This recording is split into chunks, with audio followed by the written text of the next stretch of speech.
कालटङ्कपाशदण्डपाणिमादिकारणं श्यामकायमादिदेवमक्षरं निरामयं भीमविक्रमं प्रभु विचित्रताण्डवप्रियं काशिकापुराधिनाथ कालभैरवं भजे।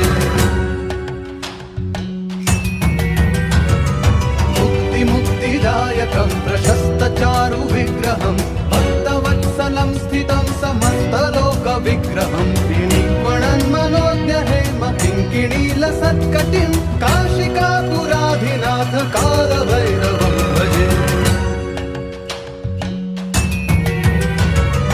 धर्मसेतुपालकं त्वधर्ममार्गनाशकं कर्मपाशमोचकं सुशर्मदायकं विभुं स्वर्णवर्णशेषपाशशोभिताङ्गमण्डलं काशिकापुराधिनाथ कालभैरवं भजे।